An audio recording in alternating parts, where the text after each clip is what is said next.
Last time में हमने blood relation के कॉन्सेप्ट समझे थे, उसके टाइप ऑफ क्वेश्चंस समझे थे, जिसमें 3 टाइप के क्वेश्चंस होते हैं, इंडिकेटिव, कोडेड और पजल फॉर्म। तो आज हम उन तीनों पे एक एक क्वेश्चन करते हैं। जैसे इंडिकेटिव का पहला क्वेश्चन है, Pointing to a lady in a photograph, Raman said, "She is daughter-in-law of my mother's father-in-law's only son's sister. How is the lady's husband related to Raman?" अब यहाँ पे देखिए, एग्जामिनर कितना ज्यादा कंफ्यूज कर रहा है। जैसे हमारे रिश्तेदार कंफ्यूज करते हैं कि भाई साहब रमन है, कहता है she is daughter-in-law of my mother's father-in-law's only son's sister। अब देखिए, इतने बड़े क्वेश्चन से डरना है ही नहीं। हमें क्या है, जब भी हम इस टाइप के क्वेश्चन सॉल्व करें तो उसमें से इंफॉर्मेशन निकालिए कि कहीं कोई चीज आपसे रिलेटेड है क्या। अब यहाँ पे देखिए क्या कह रहा है कि रमन से सीज, अब सी कौन है भाई, उसके बारे में तो पता है ही नहीं। She is daughter in law of my mother's. अब देखिए ये माय मदर्स किसके बारे में बोल रहे हैं, तो रमन के बारे में बोल रहा है। अब यहां से पता चल गया कि रमन की मदर के बारे में, मतलब रमन की मदर भी उसमें इन्वॉल्व है। अब देखिए रमन की मदर्स का फादर इन लॉ, रमन की माँ का फादर इन लॉ कौन होगा, रमन के ग्रैंडफादर, हाँ या ना। अब रमन के ग्रैंडफादर्स ओनली सन, रमन के ग्रैंडफादर का ओनली सन कौन, रमन के फादर, और उनके सिस्टर, मतलब रमन के फादर सिस्टर मतलब रमन की आंट। अब आंट की जो है भाई साहब डॉटर इन लॉ है, आंट की डॉटर इन लॉ मतलब रमन की सिस्टर इन लॉ। क्वेश्चन आपसे क्या पूछा, how is ladies husband, lady का हस्बैंड कौन होगा भाई। अब आप लोग कहोगे कि सर ब्रदर होगा, ब्रदर होगा क्या, लेडी का जो हस्बैंड है वो तो रमन का कजन होगा ना सर, रमन का कजन। क्यों, क्योंकि रमन की जो है आंट का बेटा हो गया लेडी का हस्बैंड, तो रमन की आंट का बेटा बोले तो कजन। इसमें कोई ऑप्शन है कजन नहीं, ऑप्शन क्या करेंगे, नन ऑफ दिस। नेक्स्ट बढ़ते हैं, बात करते हैं कोडेड का। कोडेड से क्या क्वेश्चन पूछा जाता है, कोडेड में इस टाइप का आपका इंफॉर्मेशन गिवन रहेगा, a plus b means a is the son of b, a minus b means a is wife of b। जरूरी नहीं कि यहाँ प्लस हो, यहाँ कुछ भी हो सकता है, सिंबल का यूज बेसिकली होता है। अब आपसे क्या है कि पूछा गया है कि what does p equal to r divide by q means. अब आप लोग कहोगे कि सर यहाँ तो सारा a भी आपने लिखा है और यहाँ p r q में आप डिस्कस कर रहे हो, ये क्या बात हो गई। देखिए हमको यहाँ क्या लिखा है इससे कोई मतलब नहीं, हमको ये मतलब है कि भाई साहब सिंबल कौन सा है। यहाँ पे क्या है, इक्वल टू का है और डिवाइड का है। अब यहाँ पे देखिए इक्वल टू के अगल बगल में कौन सा सिंबल, इससे हमको कोई लेना देना नहीं। पहला क्या है, p इक्वल टू r। अब यहाँ पहुंचे इक्वल टू तो यहाँ है, a equal to b means a is sister of b, तो यहाँ p equal to r means क्या होगा, p is sister of r, मतलब p भाई साहब क्या है, तो सिस्टर है किसका, r का। कोई दिक्कत, सेम जनरेशन। अब यहाँ पे देखिए p सिस्टर r का है तो p का हमें जनरेशन पता है, तो हमने p पे मार्क कर दिया माइनस का। आपको याद होगा माइनस किसके लिए यूज करते हैं, फीमेल के लिए। आगे बढ़ते हैं, r divide by q, r divide q है, डिवाइड q का क्या मतलब है, a is mother of b, तो r is mother of q। अब देखिए यहाँ पे r का भी जो है हमें जेंडर डिफाइन हो गया, r मदर है किसकी, q की, q जो है आपका लोअर जनरेशन हो गया।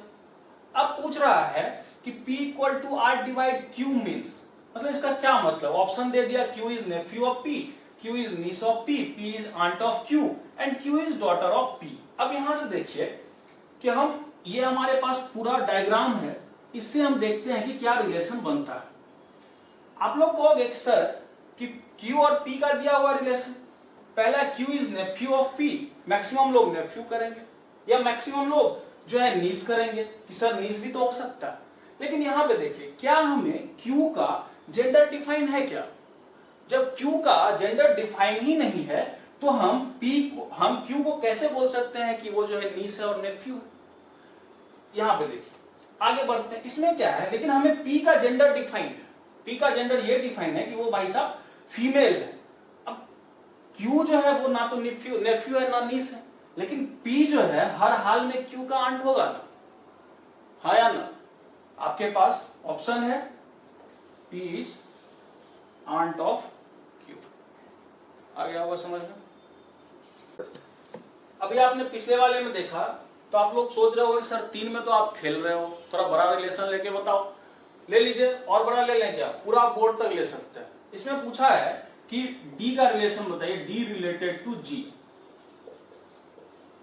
देखिए हमको सिर्फ काम का चीज निकालना, हमको पूरा रिलेशन नहीं यहाँ से a प्लस बी का निकालना, b माइनस सी का निकालना, जो पूछा गया वही करना है। डी रिलेशन का g से, तो हमको सिर्फ d और g पे कॉन्सेंट्रेट करना है। d का क्या है, d के बाद d प्लस f है, यहां पहुंच गए। d प्लस f मतलब d is son of f, d जो है भाई साहब f का सन है, तो d का हमें जेंडर पता चल गया। उसके बाद f इंटू g है, अब इंटू में पहुंचे, a into b means a is brother of b, तो f into g means f is brother of g, तो f का भी रिलेशन पता चल गया कि f ब्रदर है किसका, g का।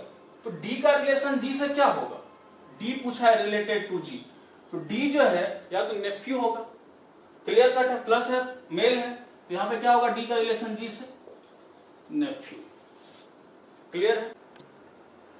आगे बढ़ते हैं, बात करते हैं पजल फॉर्म की। पजल फॉर्म में क्या होता है, basically maximum group of people रहता है, उसके आसपास आपस में रिलेशंस रहते हैं और उसको फाइंड आउट करना होता है। जैसे यहाँ पे क्या है कि there are 6 person A to F, अब उसके इंफॉर्मेशन दे रखे हैं, C is sister of F, B is brother of E is husband, D is father of A and grandfather of F। फिर उसके बाद दिया हुआ है कि there are 2 fathers 3 brothers and a mother in a group, in the group. आपसे question क्या पूछा है, how many male members, how is F related to E। जब भी आप पजल फॉर्म करने जाएं, जब भी आप पजल टाइप के क्वेश्चन बनाने जाएं, तो सबसे पहले उन पॉइंट्स को देखिए जिसमें सबसे ज्यादा इंफॉर्मेशन हो। अब यहाँ पे चलते हैं, C is sister of F, कुछ ज्यादा इंफॉर्मेशन आ रहा है नहीं, B is brother of E is husband, इससे तो कुछ मिल ही नहीं रहा है।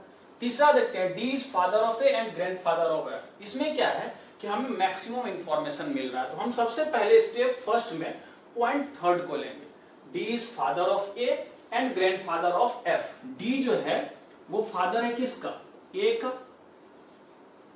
और ग्रैंडफादर है किसका, F का,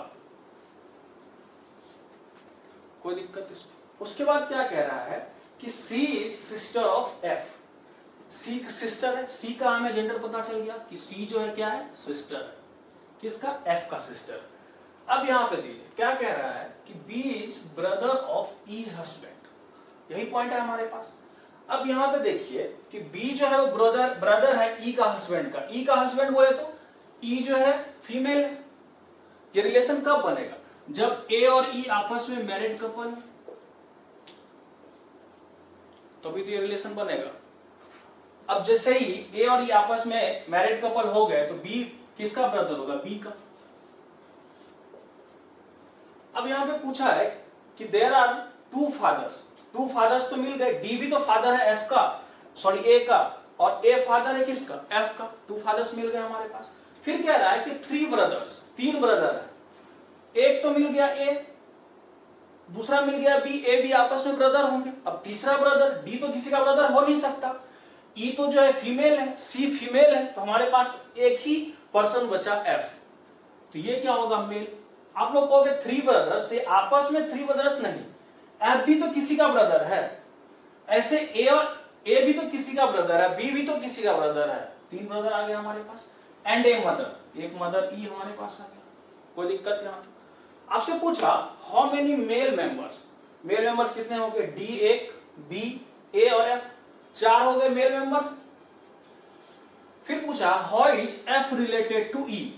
अब यहां पे देखिए A और E आपस में मैरिड कपल है, F जो है वो A का सन है, तो E का भी सन ही होगा ना। How is F related to E, F का रिलेशन E से, सन। आई होप आप लोग को समझ में आ गया होगा। जब भी आप पजल फॉर्म करें तो मैक्सिमम जिस वाले इंफॉर्मेशन से मैक्सिमम इंफॉर्मेशन दिया हुआ है उसको सबसे पहले कैटर करने की कोशिश करें, उसके बाद पजल फॉर्म बनाएं। आगे बढ़ते हैं, आखिरी क्वेश्चन करते हैं ब्लड रिलेशन का। क्या लिखा हुआ, A is father of B, A has only 2 children, B is brother of C, C is daughter of D, E is grandchild of D, F is father of E, how is E related to B।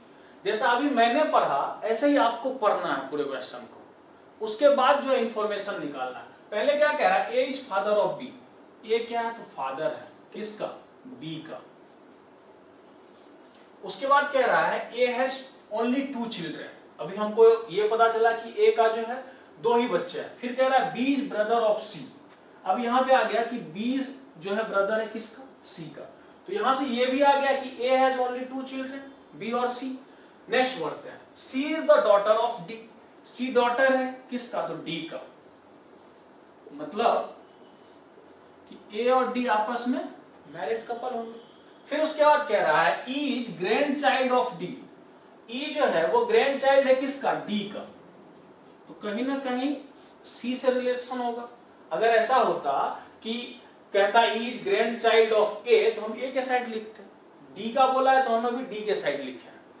उसके बाद क्या कह रहा है? F is father of ई। अब यहीं पर रुक जाना है। एफ फादर है ई का, तो एफ का रिलेशन बी से होगा क्या? नहीं होगा। एफ का रिलेशन सिर्फ किससे होगा? सी से। ये दोनों मैरिड कपल होंगे तभी ना जो है एफ फादर होगा ई का। क्लियर? अब आपसे क्या पूछा है? How is E related to B. E का रिलेशन बी से पूछा है। यहां पे देखिए, बी का रिलेशन ई से पूछता तो हम तो क्लियरली निकाल देते। क्यों? क्योंकि बी का जेंडर हमें पता है। ई का जेंडर पता है क्या? नहीं पता है। नहीं पता है, सीधे एक ऑप्शन होगा आपके पास, कैन नॉट डिटरमाइन, इस पे क्लिक कर देना। आई होप आपको ब्लड रिलेशन अच्छे से समझ में आ गया होगा। अब इस पे आप बहुत सारे क्वेश्चंस प्रैक्टिस कीजिए। कहीं कोई दिक्कत आएगी तो मैं हूं। Thank you.